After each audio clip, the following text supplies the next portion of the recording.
Yeah. Are we live?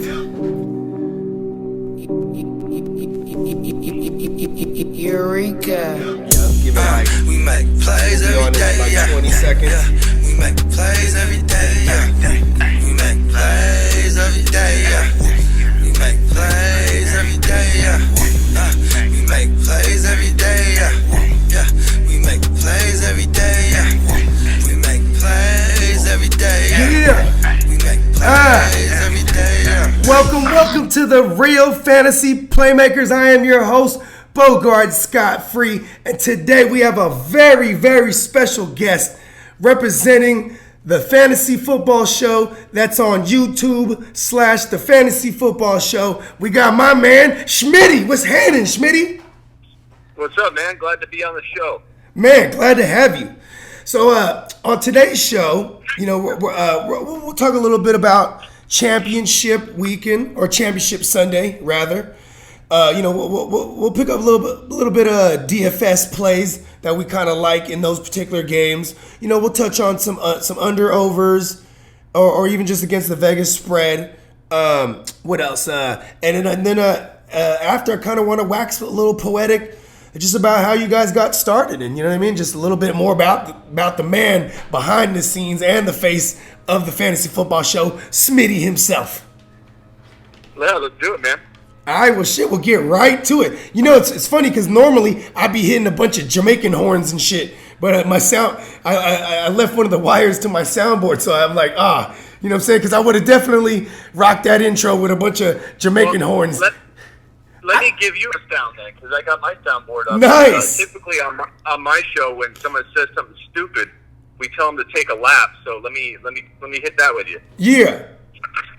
Take a lap. Hey, you know what? You might gotta have your finger on that trigger, because I'm gonna say a bunch of dumb shit. You know what I'm saying? Okay, got it. All right, well, check this out. We talked a little off air. You said you're from Arizona, right? Or is that where you guys are operating at? No, I'm from Arizona. I'm in Arizona. I'm in Phoenix. There are a lot of fantasy football kind of big wig. Oh yeah, the guys, the guys. Yeah, the footballers. Oh yeah. Yeah, their studio's like probably 2 miles from mine. I think I imagine it's about that close. So like there's a lot of people that have been born and raised in Arizona, which is weird because typically people are from like California. Yeah. And other industries that it's just weird. It's a weird thing. No, you know what? I think it's a phenomenon. You know what I mean? I mean, you're in the middle of the big toaster. I mean, what can you do, right? They ain't letting you guys play DFS technically. You know what I mean? So it's like, you have to go the extra lengths to even make some lineups or have a DFS account, right? You'd have to have someone else like out of state. Yeah. So that's such a hot topic though, because the laws are still pretty vague and argued and unknown. Yeah. And a lot of people, a lot of these DFS companies actually enforce safer laws than they even need to. But I believe, and I'm not positive, correct me if you know anything different on this, but this is how it was, that you technically could drive, you can drive into California on your phone, play your, like let's say you live set your lineup. Border, Yep. Yeah, set your lineup, drive into California, set your lineup, then drive back. The thing that I don't know about is that these companies, these DFS companies, are playing it safe, and I don't believe they let you pay out if you live in another state. But I'm pretty sure that the law allows you to play. It's kind of weird they restrict you to withdrawal. Yeah, you know what? So check this out. I'll just tell you from a little bit of my experience. We'll go to Vegas, and you know what I mean? Like, we in the sports book, and I'm like, oh shit, I need to check my lineups. And then I couldn't even open it. Because, when in Nevada, they won't let you fuck with it neither. So, and I'm from the Bay Area. I'm from California. So, I normally I'll set my shit on a Friday, and then, I might tinker a little bit, you know what I'm saying? But, I try not to tinker as much, but I just wanted to go check, and it wouldn't even let me open it because, every phone got GPS, essentially, you know what I mean? Yeah, you can't sports bet in California, but yet you can drive to Vegas, play, obviously, win, cash out, go home. It's weird that a lot of these fantasy DFS sites won't let you cash out. Yeah, it's but I believe that the law is still being debated, and there's also this geo tracking, how they figure out where you're at. There's a lot of people that in the very beginning would drive just to the border. They wouldn't even have to cross into like California. They could drive to the border, and because the geofencing wasn't exact, you could place your bets kind of near the wall. They just kind of ballparks it. I'm pretty sure they're getting more precise with that. But also it's like I think it's a matter of the states, not being able to tax it to a degree, I'm assuming, because all these companies, like, they're all international, like DraftKings, I think it's Toronto. I think FanDuel I want to say FanDuel is Canadian also, but I'm not really a FanDuel guy. I'm more of a DK guy, so, you know what I'm saying? But yeah, they're all international. But, okay, well, the reason I brought up Arizona is because I'm a Niner fan, born and bred. You know what I'm saying? My pops came from the PI, from the Philippines in like 1978. He came straight to San Francisco. So it's just kind of embedded in our family, you know what I mean? And like, yep. Yeah, no, but so I bring this up because I wanted to ask you, are you a Cards fan? I am a Cards fan. I have the blessing of being a fantasy fan first, and I've always kept that in the forefront. Hey, and that's cool, man. Which gives me an advantage because I'm not a homer to any degree. Exactly. If the Cardinals were going to win the Super Bowl or I was going to win my fantasy week, I would choose my fantasy week. I don't have ties to that degree. But I am in Arizona. I am a huge Cardinals fan when it comes down to it. Oh, yeah. And my boy Kyler Murray, while we're on the topic, Kyler Murray is probably the next. He's going to be the value. He's going to be that. Yes. He's going to be the Jackson of 19, and he's going to be the Mahomes of maybe. And you know what?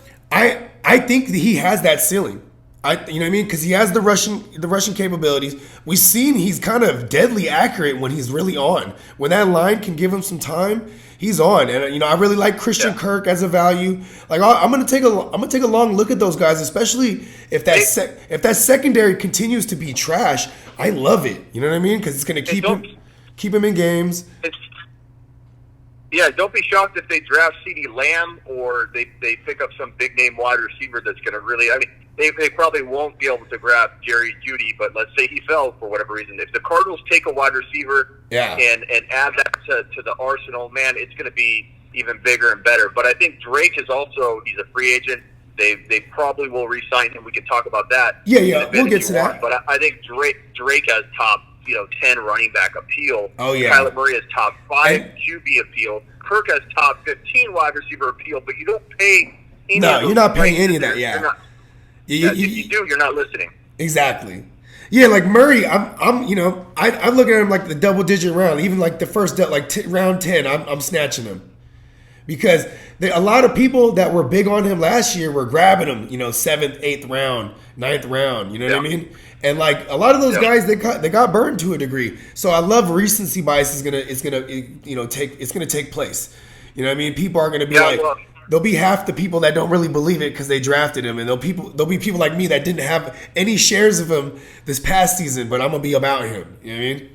Yeah, we'll see where his ADP gets bumped around. I think people might be a little bit more on their toes looking for the next Lamar. And I think a lot of analysts are going to be trying to call the next Lamar because Lamar was such a big impact for fantasy football and advice giving, if you were calling it.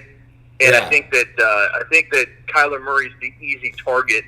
So, but the thing about that is, even like in 2018, my number one, I'm famous for the bold predictions on my site on sleeperu.com. Mm-hmm. My number one bold prediction. Once again, that's sleeperu.com.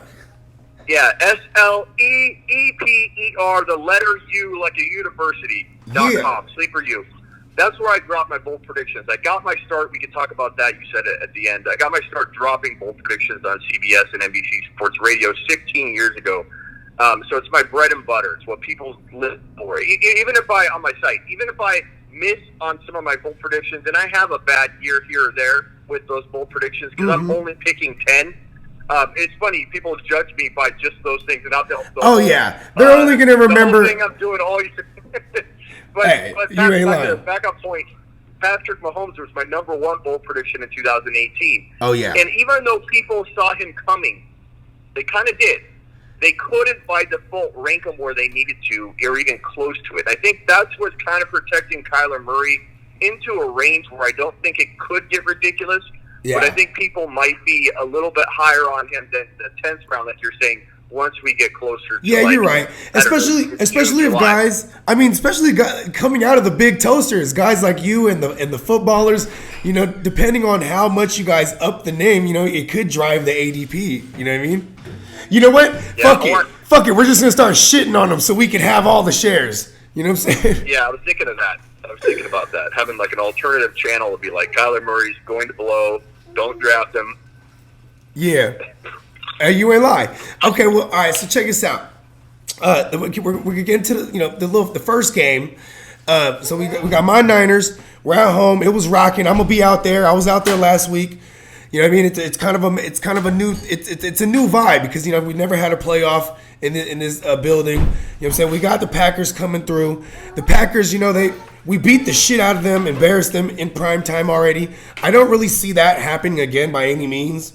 You know what I'm saying? But also the little things that I love about this matchup is, you know, it's a family affair of coaches. You know what I mean? It's all guys that know each other personally in real life. You got the Matt LaFleur's and the Kyle Shanahans, and then Mike LaFleur is under Shanahan. Then you have Robert Saleh. They're all like best friends and shit. You know what I'm saying? Like, it's, you know, all that aside, because I like to point out all the intangibles. You know what I mean? Like, they know each other well. And then, but here's the one thing that I want to point out the most is the coaching on defense.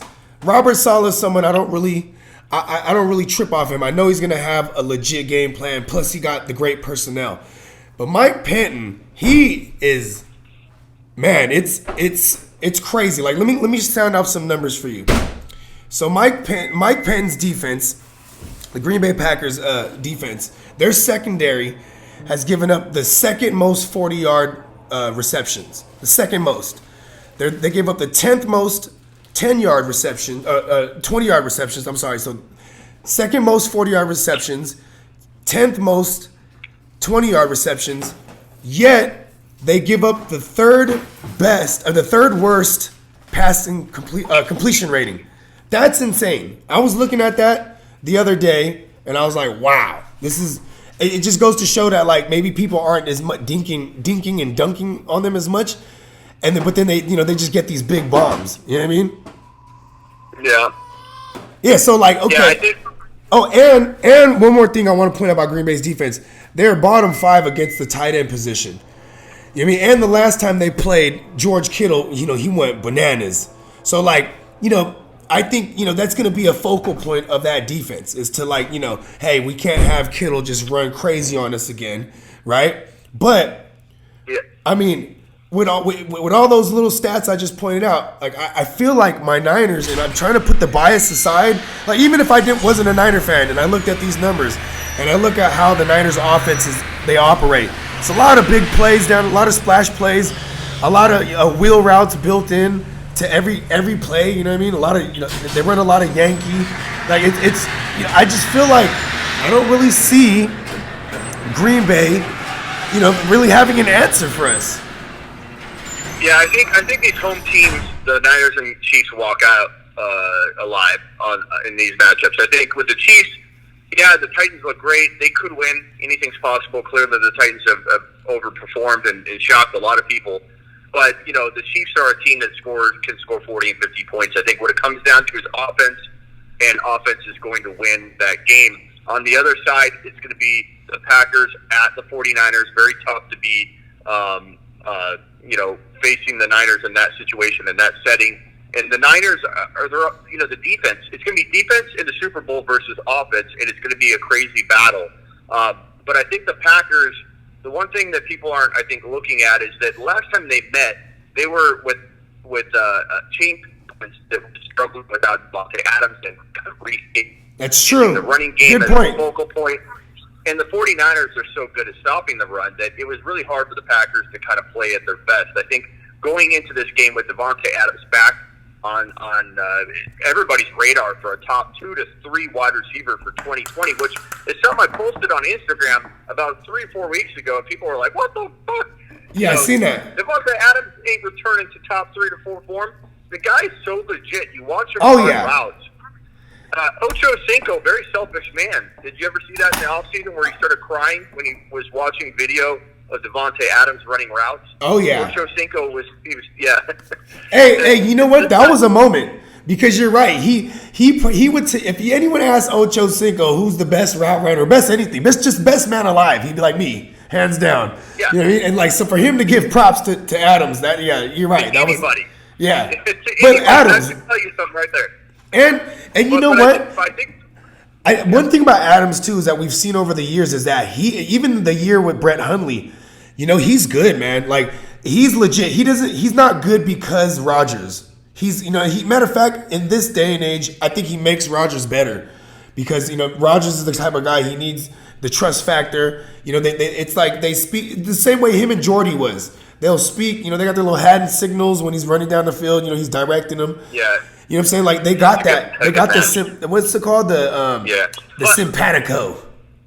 But I think the 49ers do win this game. I'm just saying it's not going to be the same exact matchup everybody's thinking of. But I think the 49ers come out on top. I think, again, defense is going to win, especially who starts off hot on that. Although, maybe A-Rod does need to be playing from behind because that's typically how he does it. Yeah. I mean, because he has that switch. I mean, yeah, but against the 49ers defense, it's hard to imagine him being able to march a last second, fourth quarter comeback. But if anybody's capable of it, it's Rodgers. But Rodgers is an enigma for 2020 in terms of everybody's outlooks and rankings and talking about 2020 early, and I do that. I like his value. I like his value next year. Just anytime, especially in a super flex league, I would love to have him, and I'm peeling him off like, the 5th or 6th round. I'd love that. Because people that aren't watching every single fucking game, they're just going to look at his stat line and be like, wow, he wasn't really that great last year. You know what I mean? Yeah. And the key will be how he performs in this last game. I predict to be his last game of the playoffs. So if he struggles or doesn't blow up, like if he's like 220 and 1 touchdown and 1 INT, he's going to walk into 2020 at way crazier ADP than 6. Oh, yeah, because the national eyes are on him. 8th round. Yeah. Oh, I love that. He's 8th round material. There's some people that say they won't draft him at all. He's 36 years old. He's not that old. Hey, you know what? I remember I was on Carson Palmer when he was like 36, 37. That last year, the last relevant year with Arians, and he was incredible. Yeah, I mean, see, and as long as Mike Penn's defense is giving up, if Mike Penn's still there and they got the same personnel in that secondary, it makes me love Rodgers just that much more because that's kind of part of the formula. You know what I mean? Like, if they got a secondary that's giving up points and it's a talent like Rodgers, you know what I mean? And then, one big game, you can, especially in a super flex, you'll be able to move him. You'll be able to trade him to somebody because of name value. You know what I mean? If all right. Okay, how about this? Let's get DFS. What are your picks for these matchups then? I like I like Aaron Jones. You're not really getting the value on him price wise, but I like him because I feel like the ownership's going to be low on him because the reputation of the Niners front seven. You know what I mean? So I like Aaron Jones. I also obviously I love Kittle. I'd pay up for Kittle. You know what I mean? And obviously this is a 2-game slate, so I love Kittle. You know what I mean? And I would take a flyer on a Rodgers or even a Jimmy G because the ownership should be low. Everyone's going to gravitate towards Patrick Mahomes, and I think the people that think they're sharp, they'll be on Tannehill. You know what I mean? Yeah, I think you could play it a couple different ways depending on how many different contests you do and all that. Yeah, but that's true. Bottom line for me is, you have the contrarian approach. Like, do you want to have something different because you think that everyone's going to go one route? Yeah, tournament GPP way. Or is everybody that's in contention to win going to have Patrick Mahomes? Like, you have to decide what you believe in heading into this week's slate of games. For me, I personally think that if you don't own Pat Mahomes, regardless of how many other people are trying to do that build, I think it's going to be really tough. It's really tough. So he's the proper chop. You have Tannehill. Yeah, for me, I'm rolling with a lot of these cheap players because I think that you got the 49ers potentially capping and governing the stat lines. Well, of the Packers. I was kind of just referencing that game because we were on that game. But okay, go on. Go on. Oh yeah. Go on. So no. So if you're going game at a time, I'd probably roll with the Packers side and Debo and Kittle. I don't know that I'm going to expect a ton out of Jimmy G, but dude, anything can happen. He could have 4 TDs. Who knows? Yeah. But I'd probably most lean on, if I had to rank the Green Bay 49er players, I'd probably say Devontae Adams would be my number 1 pick if I had to spend money and be limited. I love that A-Rod Debo call, too. I'm Debo, loving that Debo call. Oh, yeah. Yeah. And you know what, too? If I was to look at a single running back, I mean, the people on the Niners backfield, people are going to be like gravitating towards Tevin Coleman, obviously, because of recency bias. But I like Mostert in this one. I feel like if I'm going to, probably my favorite. Yeah, he's probably cost the least amount in most. Those areas. Although I've seen Tevin Coleman not costing as much as I think based on that recency bias, but it depends on the build company you're playing with. Yeah.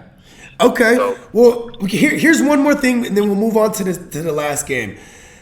Dude, have you ever looked back at? I was just looking at it right now. I kind of glanced over it real quick. I was looking at the Green Bay schedule during the regular season. Yo, like if you look at their schedule, you're like, oh, no wonder they're 13-3. Like they and even when they ran into the Chiefs, it was Matt Moore. You know what I mean? Like, dude, dog, they played. You know, I think they played Stafford one time. The other time was Driscoll. You know, you have Trubisky, who's like, you know, both times is just not good. You know what I'm saying? Like, I'm talking about opposing quarterbacks. Like, they haven't really played anyone like notable this year. You know, the Cousins. So, record-wise, I agree with what you're saying. I think that they are kind of like the Lakers were back in the day of basketball, though. Or the Patriots today when they get in the playoffs. Usually, not this year, but usually. Yeah. It almost doesn't matter. It's like a different mentality, different season. It's true. Fresh start. A-Rod's the one QB, I would say, that's able to forget about the last interception or the last season or whatever. So I think you're right in terms of schedule and seeding and everything. But they look in a groove, and with Adams being out that entire time, I wouldn't have held it against them. That's very true. I keep forgetting about the Adams point because even when he came back, he still had to come back to help. Dynamic. It really changed the dynamic of that offense, and the fact that they had to turn to the run and kind of change the way that they operate, which has affected how people judge and value A-Rod. They think A-Rod's washed up and done. They had a good year. And they also lost their number 1 wide receiver for a big chunk of time. He came back. He was hampered. And A-Rod still commanded and was a good field general and got them through that time. And so the question, I think, is that you got to pose to people in fantasy football for 2020 is, will they revert back? I think we'll see how Aaron Jones is used in this game, too. But will they revert back more to not using Aaron Jones as much? He directly gets it. Aaron Jones directly was, he got the positive regression from the Adams, absence. You know what I mean? And I'm kind of dreading Aaron Jones actually being like an early second round, back end first round pick next season because, you know what I'm saying? He had so many touchdowns. He had the people, those things are going to stick in their head. And then he went off against the Seahawks. You know what I'm saying? It's like, I don't know. I've already seen Matt LaFleur do this in certain backfields. You know what I mean? Like when he was with Tennessee. Yeah. And you know what I mean? So it's like, but even the same argument, like when you've seen Matt LaFleur, with Tennessee or with the Rams, it was like you didn't really see Corey Davis be utilized as much, or you didn't really see like a true number 1 when he was with the Rams. You know what I'm saying? But Rodgers is one of those guys. He's like, look, Adams is my guy. Fuck you. You know what I mean? And like, I think Aaron Jones and earmuffs to all you Derrick Henry truthers out there. And I was high on Henry probably more than anybody in 2018. Oh yeah. And calling for him to kind of because we see the talent he became. But he's such a big body, takes such an amount of abuse between the tackles, doesn't catch a lot of passes, so his balance of pass and run plays are skewed toward the more aggressive side where he's getting hit more. People can't tackle him with the shoulders, so they go for the legs. I just feel like him and Aaron Jones, with the injury history, the fact that he was very TD dependent and inconsistent, and the fact that they had to shape their offense around Adams being gone, and they may not have to do that in 2020. These are the 2 running backs that I just say pump the brakes a little bit. Have a little bit of caution with them. I'm not saying avoid them. I'm not saying Derrick Henry's a bust. Again, I love the guy.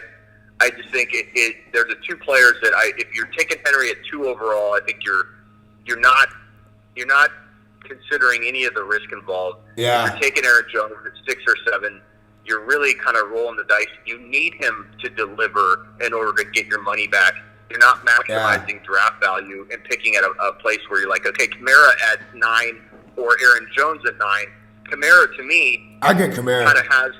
He kind of has that. He can get that even on a kind of disappointing season type of value, whereas Aaron Jones has to deliver for you to get your money back. So just things that the keep in mind. efficiency is one of those things, man. Like efficiency is so hard to. That's the hardest thing to replicate. And in this case, I mean, he averaged 13 touches a game, something like that. I mean, I'm still kind of in the season, so I haven't really done and I really dig that you're really looking towards 2020 already. I love that. You know what I mean? Oh yeah. To be honest with you, man, I don't mean any disrespect to the people out there playing. I do DFS and all that too, so I have a sponsorship with that. So I definitely hit DFS hard. But I almost don't care about I'm so fantasy oriented. Going back to me not having really a team, I almost don't care about the playoffs in terms of my day-to-day stuff. I see all these people on Instagram and YouTube and everywhere going, "Who is this year's fantasy bust? Let's vote on it." I'm like, who gives a shit? The season's over. Yeah. I have my top 10, 15 rankings out at each position, and I feel like that's not enough information. At Sleeper U, I have everything up. I had everything up on 1-1. When the fireworks were going and the gunshots were going, at 12:01, I'm hitting buttons to make my subscription move over to 2020. I've got the rookie rankings and all the analysis up for the 2020 class. I'm like, who the fuck is That's on sleeperu.com. Sleeperu.com, sons of bitches. Yeah, son of bitches. But what's funny is these people are constantly talking about last year. And it's like, who gives a shit?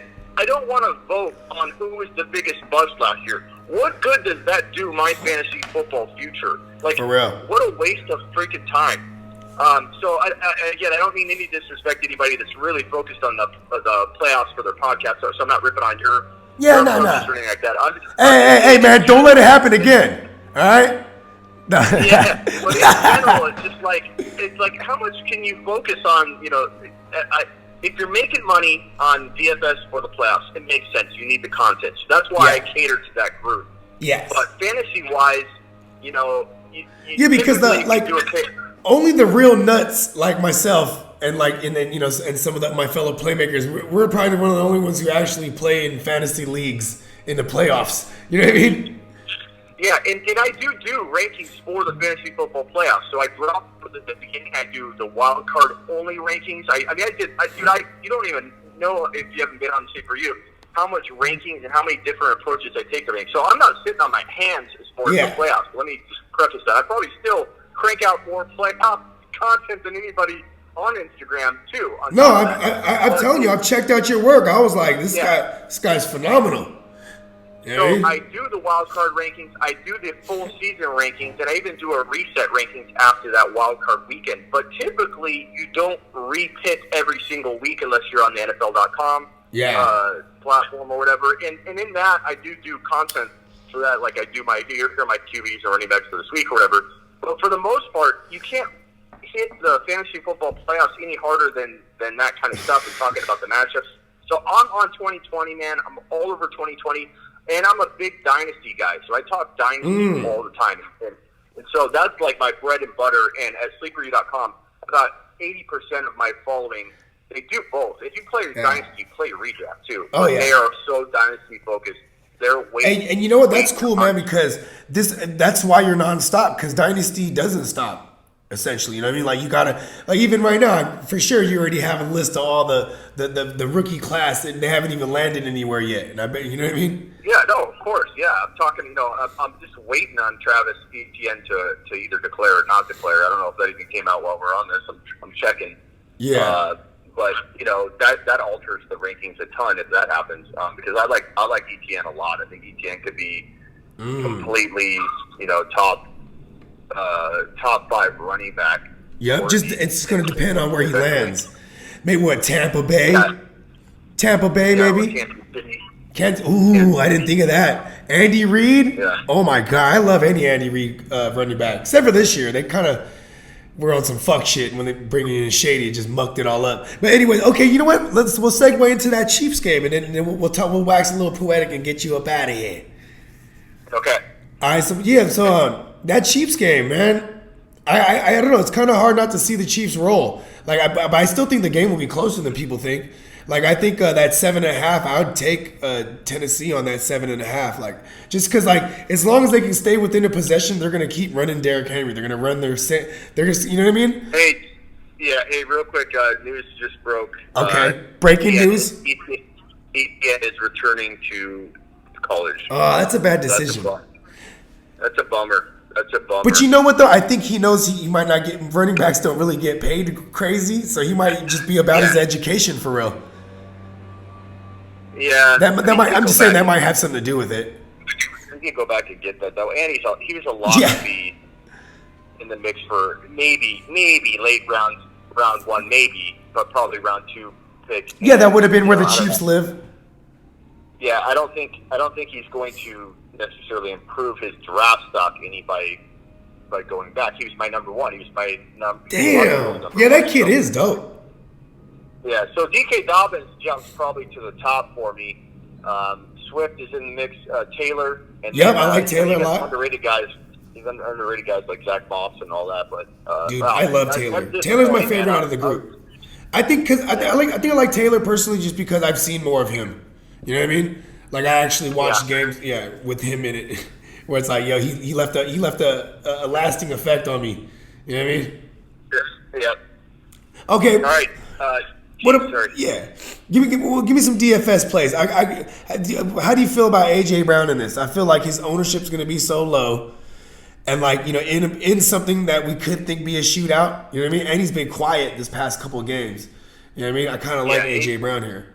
I think AJ Brown is going to piss me off in this game if he has another monster game, because then he's going to pull the old Chris Godwin climbing 80. Oh, yeah, true. Where it's like Godwin's 6-7 round material. Everybody sees him kind of coming, but he's taken in the 6th or 7th round.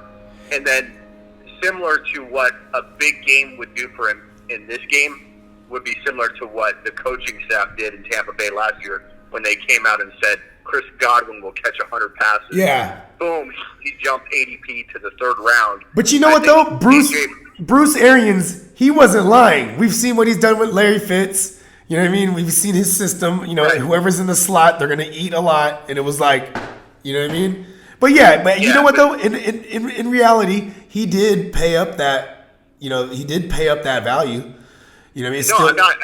I'm not arguing that. My point being that everyone didn't see him coming like they should have, and he was a freaking steal in the 6th or 7th round. True. So the coaches opened their mouth.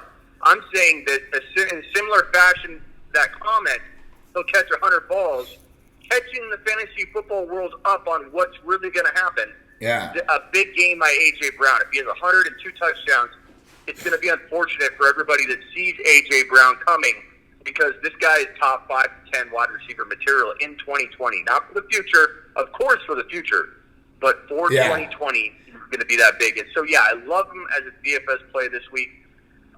Henry, you got to, love. It all depends on how you want to build. Yeah. I don't know if you could afford. Have you looked at trying to build a team with Mahomes, Henry, and like Hill, definitely, or Mahomes, Henry, and Kelsey? Yeah.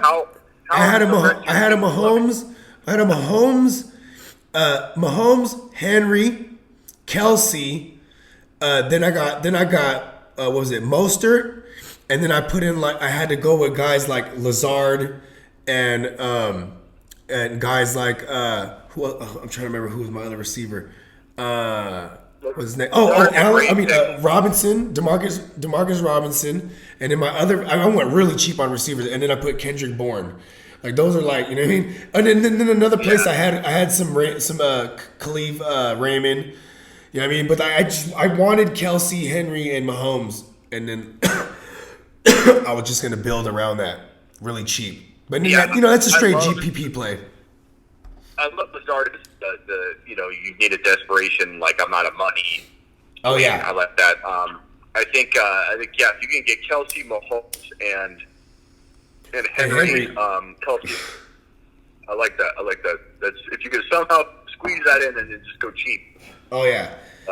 Yeah. And then just hope they hit, and then I'm saying you should have a unique lineup compared to if you're playing GPPs. I'm not a cash game guy by any means. Okay, I got about 5 minutes. Okay, all right. So now, tell me how you got started. You know what I mean? Just in a nutshell, like who really inspired you, or did you were like how did you get into fantasy? There you go. That's a better question. So my start in fantasy football is kind of, I've been doing this longer than most people have been shitting outside of their pants. I'm a dinosaur in the industry.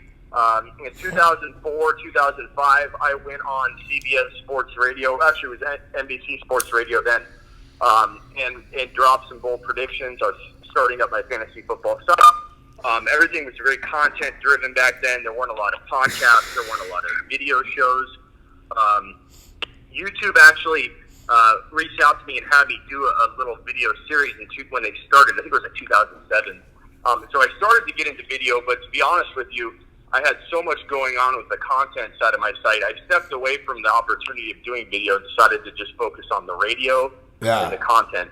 And at the time, I wasn't doing it full time, so I had to try and squeeze in and prioritize, what I was doing. It took me a few years to build it up to the point where I could actually, sustain it as all I do.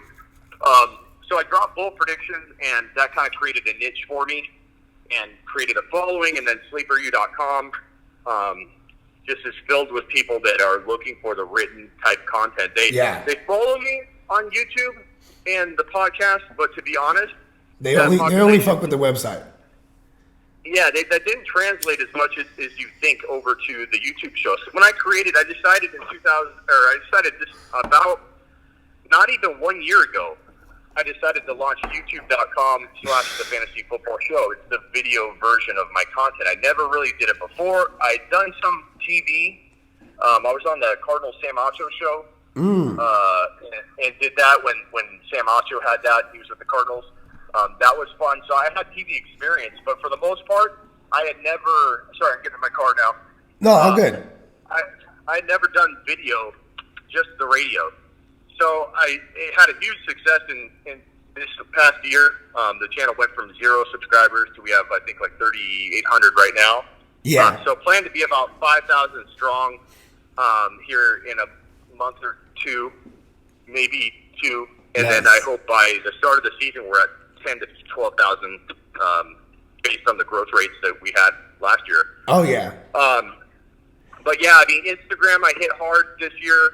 YouTube I hit hard this year with the video version of my brand. But starting out back in 2004, man, it was a grind and just trying to get content up on a daily basis and not having the tools that you have today to do it. It was a lot harder. It was crazy. It was madness. Now anybody can start a podcast. Anybody can start a YouTube channel.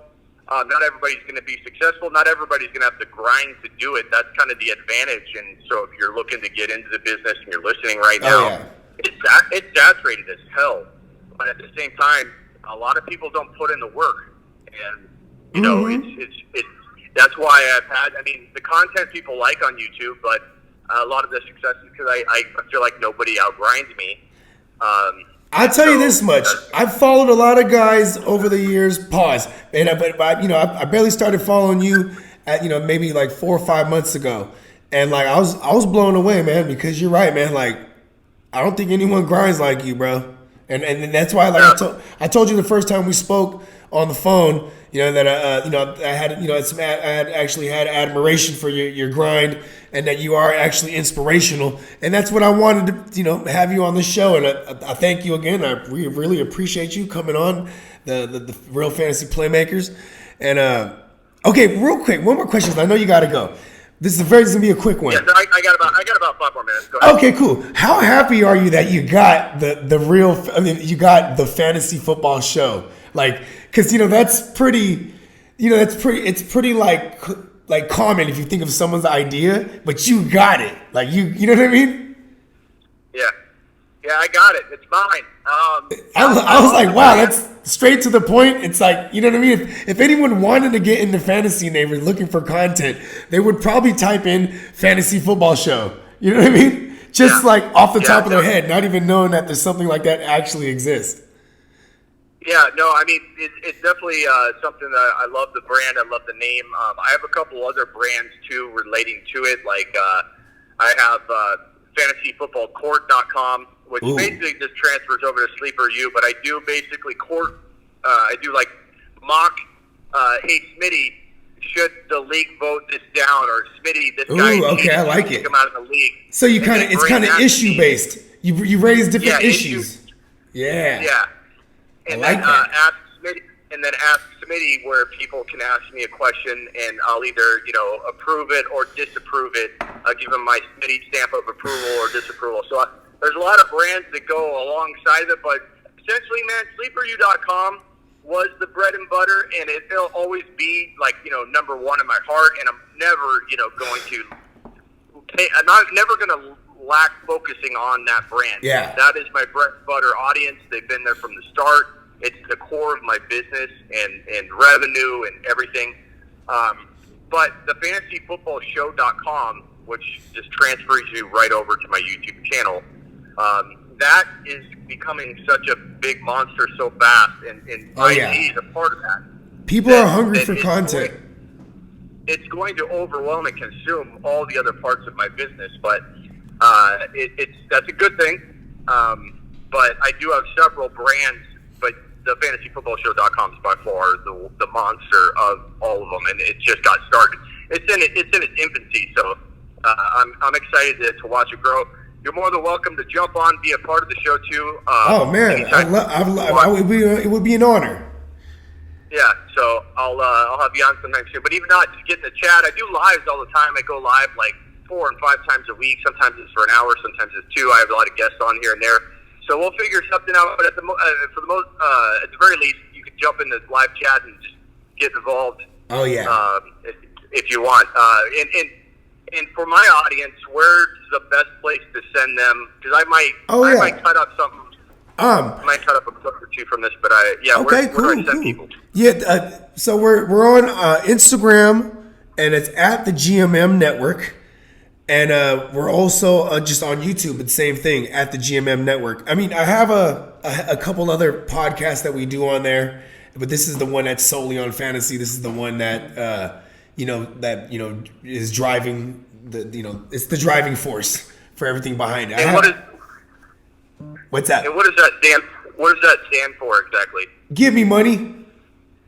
Okay. Yeah, because it's anybody that knows me for years. Like, say I'm posting up and I'm drinking a bottle of Patron, right? I'll post this motherfucker. Yeah. Patron, give me money.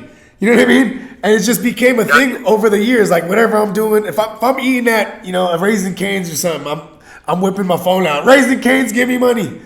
You know what's funny though? It's funny though. One time I was in a grocery store, and I was a little indulged, and I walk into the grocery store and I'm like, Safeway, give me money, and so many folks looked at me crazy, like I was holding the spot up, and I was like, oh, okay, maybe I shouldn't really yell that in crowds. Yeah, that could get you in trouble. I wouldn't walk into a bank doing that. Oh yeah. But, well, you know what? I think on that note, you know what I mean, Smitty. It was a pleasure and an honor to have you right here on the Real Fantasy Playmakers. Follow me at the GMM Network. Follow me at Bogard Scott Free World. Follow my special guest Smitty on everything thefantasyfootballshow.com, on sleeperu.com. Also follow them at the Fantasy Football Show on IG. Smitty, you're a hell of a guy, man. Appreciate you. Yeah. Hey, man, I appreciate you. Keep grinding. Keep doing what you're doing. My recommendation to you would be focus on what you got. Don't bite off too many until you get things moving and well-oiled out. So I think you're doing things smart, building your brand smart, sticking with podcasts and a couple, like 1 or 2 channels, and just kind of develop this audience, and you'll be getting your money given to you before you know it. So. Oh yeah, you know what? I'm telling you one more again. Man, you're really really inspirational with your grind because you ain't playing around. Like, you know what I mean? And like you said, it is saturated. A lot of these people out here playing with the game, and you know, I'm a type of motherfucker like you make me want to step my game up to the max. Well, and I love that. How old are you? I just turned 35. Yeah, I mean, I've been a music producer for years. I've been playing fantasy for about 7-8 years. I've been loving football my whole life. I guess I was the other way around. You know what I mean? Where I loved football first. You got a lot of time still, so like that's the one thing that a lot of these people starting out. I get these 21-year-olds, 18-year-olds, and even 25, even like 28 that message me, and they want everything now, and they're like, "Hey, man, I've been trying to get big. Do you have any tips? Nothing's popping for me." I'm like, "Well, how long have you been doing it?" I look at the profile. They say they're the number one advice giver on Instagram in their profile. I'm like, why the fuck do you put that in your profile? Immediately gives you no validity whatsoever because you have 34 followers, and you're telling me you're the number one Instagram person, around. Like, don't facade that shit. Yeah. Be real about it. If you're starting out, tell people you're starting out. If you're at a freaking grocery store bagging groceries and doing your podcast, tell people I'm bagging groceries and doing. Like, people are okay with the honest part. People don't like the facade or the flexing when you can't even flex. You have no muscles to flex. Yeah. But for you at 35, dude, you got plenty of time to get things going. And one thing I would tell you, if this motivates you at all, is like if you could give me 5-6 years back, like the damage I feel like I could do with what I know now and how I could build. Yeah, I'd set up everything I have to start completely over to be like 33, 34. Right? Oh yeah, like when they say if you can go back and know what you know now, then. Yeah. Oh yeah. Well, you're a dangerous man. And you know what? That does mean something to me. What you just said, that I'm definitely taking something from that because you're right, man. Like I trade spots with any 30-year-old right now that has absolutely. They have 34 followers, and as long as they have, I am the best on Instagram in their bio. I would trade places with that ignorant person. That's where you would hit the take a lap button right there. You know what I'm saying? Yeah, that's where I'd say, look. Sold. But I would trade places with them in a heartbeat to be, especially if they're like 25 years old. Now, I'm not talking about, what I've established in my life and all that. Like, I don't want to get rid of any. Like, I love where I'm at. I'm just saying, if you compartmentalize and mega focus on just the brand building itself, not your life, not your family. Of course, I would never switch and lose all of that. Yeah. But just business-wise, if you could put my business timeline, like my ticking time of life that I have left on this earth, you could set me back business-wise to 25 years old, I would hand you everything I have. And that's saying something because I feel like I've built a pretty damn good brand very quickly. Yeah. But time is the most important thing in any entrepreneurs. You know what's funny? I like to post these quotes. Like, cause I'm an artist, I'm a producer, I always got the creative juices rolling, and today I posted the Bogart Scott-free quote of the day, and it's man's greatest commodity is time itself. You know what I'm saying? Yeah, and you know what's funny is young people will just pass that by. I think that thing is a coming of age like understanding. You know what I mean? Like I got 3 kids. And my youngest just turned 1. My oldest is 12. So it's like, you know what I mean? Like, I understand how time, like how time flies. Like, like when you see them, you're grown so big, right? Like that's, even though it's cliche, it is like time flies. Like, you know what I mean? Like, so if you can go back and you knew what you know now, and you can concentrate. You know what I'm saying? Like, concentrate as in like, you know what I mean? Like, just focus that one thing, and you be able to. Yeah, I mean, man, it's almost like you'd be able to cut so many corners to a degree. But the best example I have is a 22-year-old who come to me and say, "Hey, they, help me with deciding what I should do." Or you'd be surprised if people approach me from that angle. And I'm like, "Dude, what do you want to do? Like, do you want to do fantasy? Is that what you're asking me?" Yeah. And I try and help out as many people as I can. I get so many DMs, like I can't respond to everybody, but But one kid told me that he wanted to be a firefighter, and I was like, well, sweet, dude, that's a great profession. Yeah, do that shit. You can do a lot of social media stuff. There's a lot of people going viral in their firehouse doing shit. Like, you don't have to put your social media dreams away just because you're doing something else for a while. Yeah. I was like, be a firefighter. Why are you even hesitating? Why are you asking me? You know what you want. And he's like, the firefighter wait list is like 2 years. I can't wait that long. He's freaking like 21, 22 years old. Oh, my God. And I'm like, you have no idea how meaningless 2 years is to For grind. real. And people want it handed to them. 2 years is like the They can't have it foundation now. period. Like, sometimes I it know. takes that long just to build the foundation to something. And then, like you said too, it's the dedication too. People, and I say for that generation, man, their attention span is, you know what I mean? Like, I mean, that's probably why they like fantasy so much. It's only 4 months of the year, and then, you know what I mean? And then they're like, yeah, you know what I'm saying? But yeah, man, you know what? I think that I don't want to take any more of your time, Smitty. Once again, I really appreciate you, and I will definitely love to come on your show. I'm jumping in that live also. You know what I mean? And shout out to all y'all viewership that might get wind of this, and you know what I mean. Shout out to all the playmakers out there. Let's get this money. All right, man. Later. All right, man. You have a good one. See ya. Peace.